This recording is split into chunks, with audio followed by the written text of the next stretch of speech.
Hello, അപ്പൊ ഇന്ന് ഞാൻ വന്നിരിക്കുന്നത് ഞാൻ കുറച്ച് മിന്ത്രയിൽ നിന്ന് കുറച്ച് ഡ്രസ്സ് എടുത്തിട്ടുണ്ടായിരുന്നേ. എന്റെ ഓഫ് റീസൺ സെയിൽ ഇടയ്ക്ക് നടക്കുന്നുണ്ടായിരുന്നു, അങ്ങനെ എടുത്താട്ടോ. അപ്പൊ നിങ്ങൾക്കൊന്ന് കാണിച്ചു തരാമെന്ന് വിചാരിച്ചു. ഇത് ഫസ്റ്റ് വന്നിട്ട് ഒരു കോട്ടൺ സ്ട്രൈറ്റ് കുർത്തയാണ് കേട്ടോ, ഒരു ജിയോമെട്രിക് പ്രിന്റ് ഒക്കെ ഉള്ള ഒരു കോട്ടൺ സ്ട്രൈറ്റ് കുർത്തയാണ്.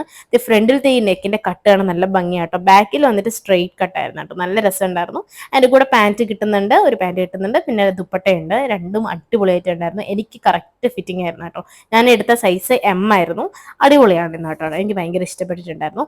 ഇത് രണ്ടാമത്തെ വന്നിട്ട് ഒരു ഫ്ലോറൽ പ്രിന്റഡ് ആയിട്ടുള്ള കീ ഹോൾ നെക്ക് വരുന്ന ഒരു കുർത്ത കേട്ടോ. നല്ല ഭംഗിയാട്ടോ ഈ കുർത്ത കാണാനായിട്ട്, എനിക്ക് ഭയങ്കര ഇഷ്ടപ്പെട്ടിട്ടുണ്ടായിരുന്നു. പക്ഷെ ഒരു പണി പാളിപ്പോയി, എന്റെ സൈസ് അല്ല, നല്ല വലുതാണ്.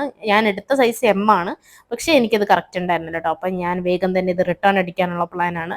ഇതിന്റെ കൂടെ വൈറ്റ് ലെഗിങ്സ് നല്ല ഭംഗിയായിരിക്കും കേട്ടോ കാണാനായിട്ട്. എനിക്ക് കിട്ടിയതെടുത്ത് ഞാൻ ഇട്ടെന്നേ ഉള്ളൂ കേട്ടോ. ഞാൻ മേടിച്ചതിൽ എനിക്ക് ഏറ്റവും ഇഷ്ടപ്പെട്ട കുർത്ത ഇതും ഫസ്റ്റ് വൺ ആയിരുന്നു കേട്ടോ. അപ്പൊ ഞാൻ ഇത് പോയി ഞാൻ വേഗം തന്നെ റിട്ടേൺ അടിക്കട്ടെ. അടുത്ത ഒരു അടിപൊളിയായിട്ടുള്ള ഒരു മെറൂൺ കളർ ക്രോപ്പ് ടോപ്പും പിന്നെ ഒരു വൈറ്റ് ലെഗ് വരുന്ന സ്ട്രെച്ചബിൾ ജീൻസ് ആട്ടോ. പക്ഷെ അത് പണിപാളിപ്പോയി. ജീൻസ് എന്നെ കാട്ടി ഡബിൾ സൈസ് ആയിരുന്നു, 36 എങ്ങോട്ടോ ഞാൻ സൈസ് എടുത്തത്. പക്ഷെ എനിക്ക് നല്ല വലുതായിരുന്നു കേട്ടോ.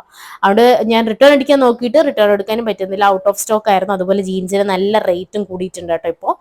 പിന്നെ നെക്സ്റ്റ് വന്നിട്ട് ഞാൻ ഒരു ഗ്രാഫിക് പ്രിന്റഡ് ആയിട്ടുള്ള റൗണ്ട് നെക്ക് വരുന്ന ഒരു ടീഷർട്ട് ആട്ടോ. ഇതിന്റെ ഈ ജീൻസിനോട് ചേരുന്നില്ല, അപ്പൊ എന്റെ കയ്യിൽ ഉണ്ടായിരുന്ന ഒരു ഷോർട്സ് വെച്ചിട്ട് ഞാൻ മാച്ച് ചെയ്തു കേട്ടോ. എനിക്കിത് ഭയങ്കര ഇഷ്ടപ്പെട്ടു കേട്ടോ. ഹലോ, അപ്പൊ ഞാൻ ഒരു ഗിവ് അവേ പ്ലാൻ ചെയ്തിട്ടുണ്ടായിരുന്നു. അപ്പൊ ഇന്നാണ് ഞാൻ വിന്നറിനെ അനൗൺസ് ചെയ്യുമെന്ന് പറഞ്ഞത്. അപ്പൊ വിന്നറിന്റെ പേര് വന്നിട്ട് ടീൻസ് വ്ളോഗ്സ് എന്ന് പറഞ്ഞിട്ട് ചാനലാണ്. അപ്പൊ first of all congrats to teens vlogs. അപ്പൊ ആരാണോ ടീൻസ് വ്ളോഗ്സ് എനിക്ക് ഇൻസ്റ്റാഗ്രാമിൽ മെസ്സേജ് അയക്കണം. അപ്പൊ നിങ്ങളുടെ വൗച്ചർ നിങ്ങൾക്ക് കയ്യിൽ കിട്ടുന്നതാണ്. ഇനിയും ഇതുപോലെ ഫൺ ആയിട്ടുള്ള ഗിവ് അവേസ് പ്ലാൻ ചെയ്യുന്നതാണ്. അതിനായിട്ട് എന്റെ ചാനൽ നിങ്ങൾ സബ്സ്ക്രൈബ് ചെയ്യണം. അപ്പൊ വേറെ